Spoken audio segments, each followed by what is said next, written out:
सभी को नमस्कार। मैं राकेश कुमार शर्मा, सहायक आचार्य हिंदी, राजकीय महाविद्यालय बहरोड, अलवर, राजस्थान, आप सबका अपने YouTube चैनल पर स्वागत करता हूं, अभिनंदन करता हूं। आज हम मत्स्य विश्वविद्यालय के पाठ्यक्रमानुसार BA द्वितीय वर्ष हेतु निर्धारित द्वितीय प्रश्न पत्र में नाटक एवं एकांकी विषय की व्याख्या हेतु प्रस्तुत हुआ हूँ। मैं आज जो हमारा लेक्चर है उसका विषय रहेगा उदय शंकर भट्ट जी की पर्दे के पीछे एकांकी का व्याख्या भाग। देखिए, उदय शंकर भट्ट जी की एकांकी के संबंध में हमने पूर्व व्याख्यान में जानकारी प्राप्त कर ली है। आज हम सीधे इनकी जो व्याख्या है उन पर आएंगे। उससे पहले उदय शंकर भट्ट जी का जो ये पर्दे के पीछे एकांकी है, इसके जो पात्र हैं उनके बारे में मैं आपको बता देता हूँ। पात्र परिचय आप देख लीजिए। पात्रों में है छितरमल, जो सेठ है, सेठ का नाम है छितरमल सेठ। उसके बाद है चांदीराम, चांदीराम है वो सेठ का काका, चांदीराम है सेठ का काका। और लालचंद, नेमीचंद दो कांग्रेसी व्यक्ति हैं। लालचंद और नेमीचंद दो कांग्रेसी व्यक्ति हैं।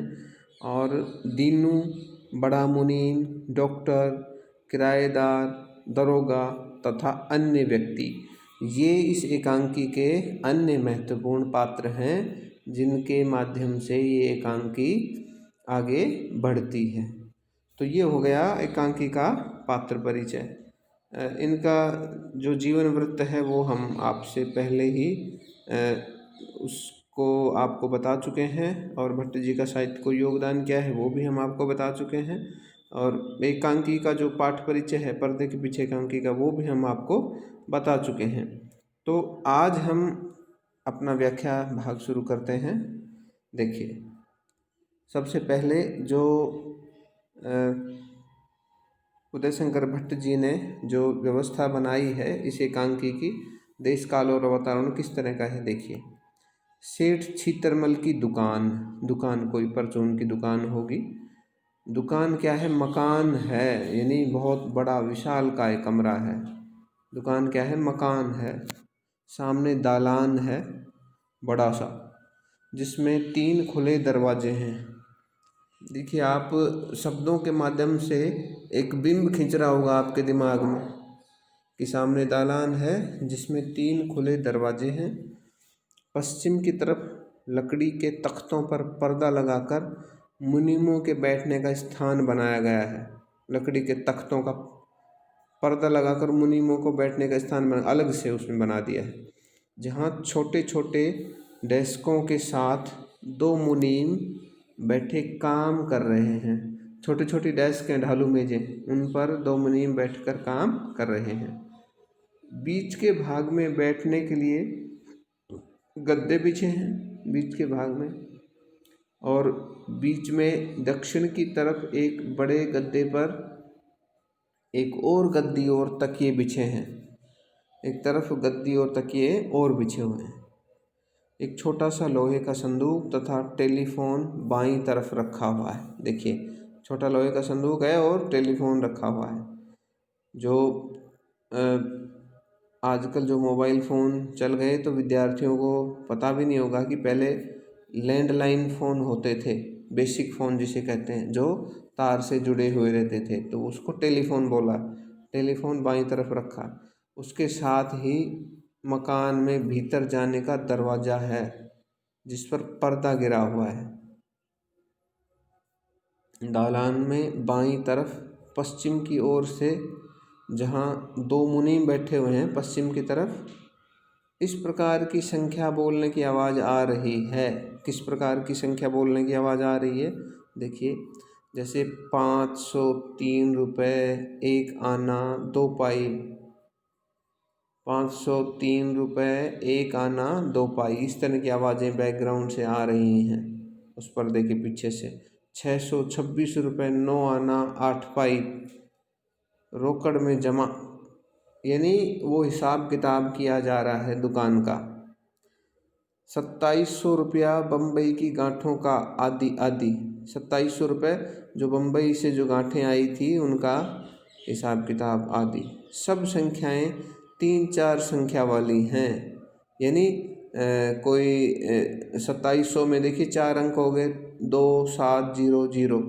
तो इस तरह से 3 या 4 अंक वाली संख्याएं हैं। यानी उस समय की को ये जो 4 अंक होते थे ये एक तरह से बहुत बड़ी रकम मानी जाती थी। जैसे कि 1 में 1 अंक है, फिर 10 में 2 अंक हो गए, 1 और 0। इसी तरह 100 में 3 अंक हो गए, 1 0 0। इसी तरह 1000 में 4 अंक हो गए, 1 0 0 0। तो इस तरह से कभी कभी एक मुनीम दूसरे को डांटता भी सुनाई देता है एकदम से कि तूने हिसाब गलत कर दिया। या कैसे डांटता है देखिए। या कभी कभी एक दूसरे पर व्यंग भी करता है। दाईं तरफ भी इसी तरह का एक पर्दा डालकर कुछ कुर्सियाँ और बीच में एक मेज और एक सोफ़ा सेट बिछा दिया गया है। नीचे एक कारपेट बिछा है। दाईं ओर का भाग भी दर्शकों के सामने ही है।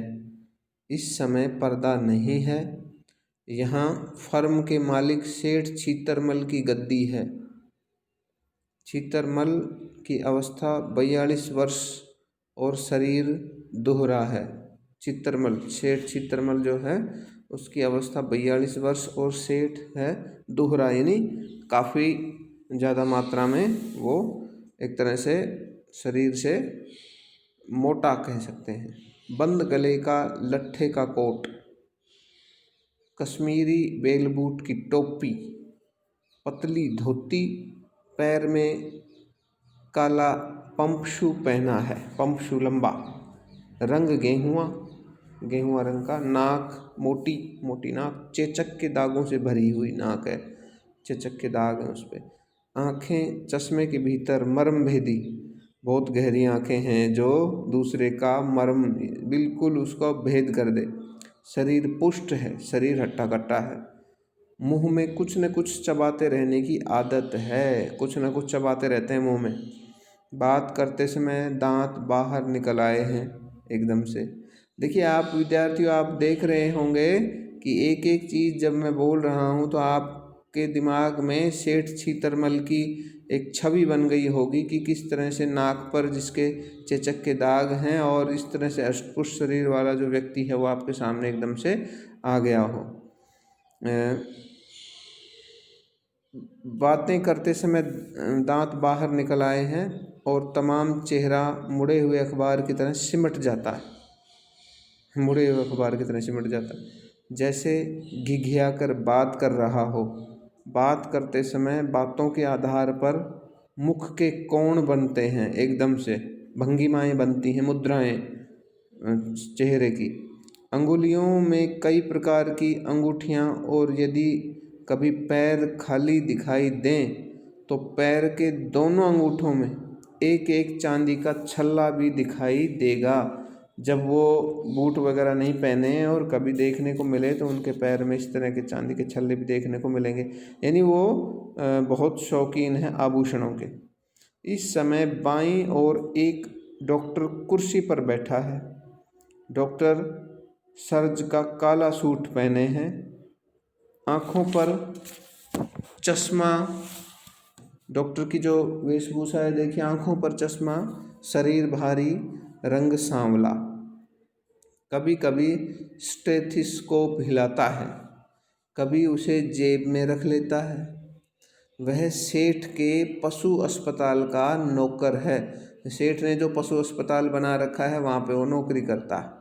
उसकी अवस्था है लगभग 35 वर्ष, डॉक्टर की एज। इस समय डॉक्टर अकेला है। सेठ ने उसे बुलाया है।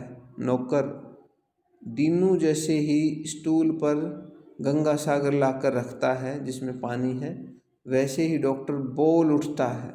डॉक्टर बोलता है, डॉक्टर कहता है, दीनू सेठ जी कब आएंगे भाई? दीनू कहता है, स्टूल पर गंगा सागर रखने के बाद जेब से बीड़ी निकालकर सुलगाता हुआ एकदम से। देखिए आपने भी देखे होंगे कई ऐसे दृश्य कि काम करने और बताने के दौरान कोई व्यक्ति अपनी जेब से बीड़ी का बंडल निकालता है और उसे सुलगाता हुआ उससे बात करता है। बैठो डॉक्टर साहब बैठो, सेठ आने ही वाले हैं।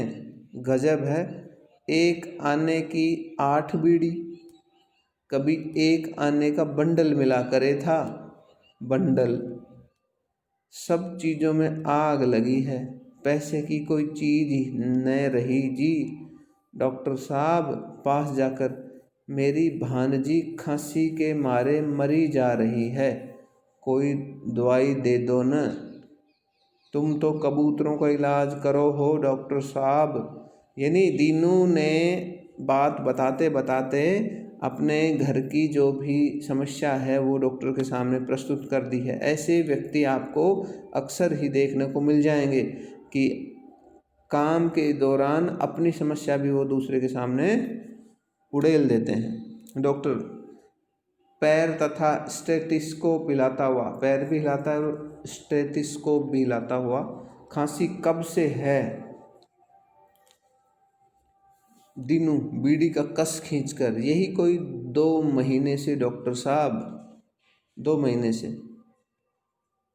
जहाँ खाया नहीं उलट धरे है, रातों खांसे है, मेरी दारी सोने भी तो नहीं दे है। थारे कबूतरों बंदरों जानवरों का के हाल है। देखिए जो इन्होंने भाषा का इस्तेमाल किया है वो बिल्कुल ठेठ ग्रामीण भाषा लग रही है। देखिए दोबारा से किस तरह से, रातों खांसे है, मेरी दरी सोने भी नहीं देती। मेरी दारी सोने की, बिल्कुल ग्रामीण। थारे कबूतर बंदर जानवरों का के हाल है। मुनीम बाईं तरफ से बाहर निकल आता है, रामधन बोलता है, डॉक्टर साहब कोई पेट का ही इलाज करो हो, भूख ही मर गई, कुछ अच्छा ही नहीं लगे। दीनू औरे सुन, जाके झींगे की दुकान से 2 तेल की खस्ता कचौरी तो ले आ।